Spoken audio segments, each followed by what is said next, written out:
नमस्कार। जब हम सुनते हैं कि कोई देश तरक्की कर रहा है, तो इसका असल में मतलब क्या होता है? क्या ये सिर्फ बढ़ती हुई इकोनॉमी के बारे में है?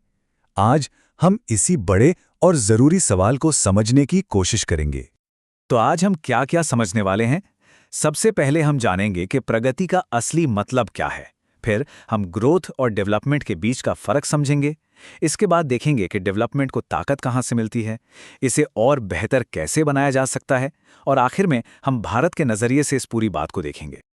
तो चलिए सबसे पहले एक बहुत ही बुनियादी सवाल से शुरू करते हैं। मतलब क्या इसका लेना देना सिर्फ इकोनॉमी के साइज से है, या फिर कहानी कुछ और है, कुछ ज्यादा गहरी है? और यहीं पर दो शब्द सामने आते हैं जिन्हें हम अक्सर एक ही मान लेते हैं, आर्थिक वृद्धि और आर्थिक विकास। पर ये दोनों बहुत अलग हैं। इसे समझने का एक बहुत ही दिलचस्प तरीका है पाए का उदाहरण। सोचिए, देश की इकोनॉमी एक पाए की तरह है। आर्थिक वृद्धि का मतलब है कि पाए का साइज बड़ा हो रहा है, लेकिन आर्थिक विकास ये भी देखता है कि क्या सबको उस पाए का एक ठीक-ठाक टुकड़ा मिल भी रहा है या नहीं। तो आर्थिक वृद्धि यानी इकोनॉमिक ग्रोथ, ये एक सीधा साधा हिसाब है।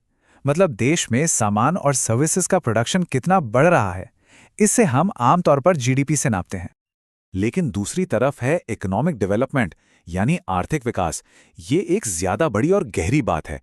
इसमें ग्रोथ तो शामिल है ही, पर साथ में ये भी देखा जाता है कि लोगों की जिंदगी की क्वालिटी बेहतर हो रही है या नहीं, टेक्नोलॉजी आगे बढ़ रही है या नहीं। तो सवाल ये उठता है कि ये जो बदलाव लाने वाला विकास है, इसे ताकत कहाँ से मिलती है? इसके पीछे क्या काम करता है? इसे ऐसे समझिए कि विकास के तीन मेन इंजन होते हैं, और ये तीनों एक साथ मिलकर काम करते हैं। पहला है फिजिकल कैपिटल यानी मशीनें, सड़कें, फैक्ट्रीज। दूसरा है ह्यूमन कैपिटल, मतलब हमारे देश के लोगों का हुनर, उनकी पढ़ाई और सेहत। और तीसरा है टेक्नोलॉजिकल प्रोग्रेस यानी नए नए आइडियाज और इनोवेशन। पर सिर्फ एक पावरफुल इंजन का होना ही काफी नहीं है। हमें यह भी देखना होगा कि हम सही दिशा में जा रहे हैं या नहीं। हमें ये भी सोचना होगा कि क्या हर तरह का विकास अच्छा होता है, क्या ये लंबे समय तक टिकेगा, और क्या इसका फायदा समाज में सबको मिल रहा है। यहीं पर कॉन्सेप्ट आता है सस्टेनेबल डेवलपमेंट या सतत विकास का। मतलब ऐसी तरक्की जो आज की जरूरतें तो पूरी करे, लेकिन आने वाली पीढ़ियों के लिए मुश्किलें खड़ी न कर दे। इसमें पर्यावरण और अर्थव्यवस्था के बीच एक बैलेंस बनाना बहुत जरूरी है। और विकास का दूसरा बड़ा लक्ष्य जुड़ा है हमारी एक बहुत पुरानी सोच से, सर्वे भवन्तु सुखिनः, यानी सबका भला हो, सब सुखी हों। और इसी सोच से निकला है समावेशी विकास का आइडिया।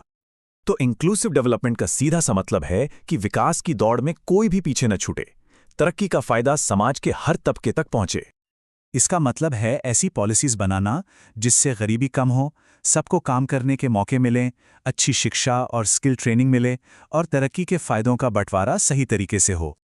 चलिए अब देखते हैं कि भारत में इन आइडियाज को जमीन पर कैसे उतारा जा रहा है।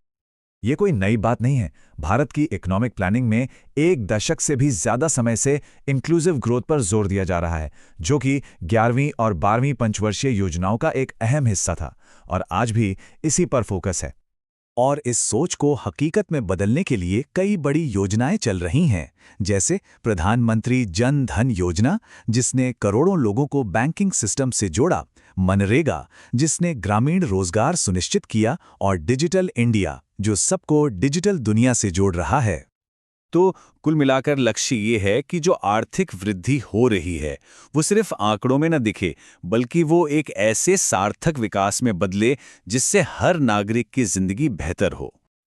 और आखिर में एक सवाल सबके सोचने के लिए, कि अगर विकास सबको अपने साथ लेकर नहीं चल सकता, तो क्या उसे सच में विकास कहा जा सकता है?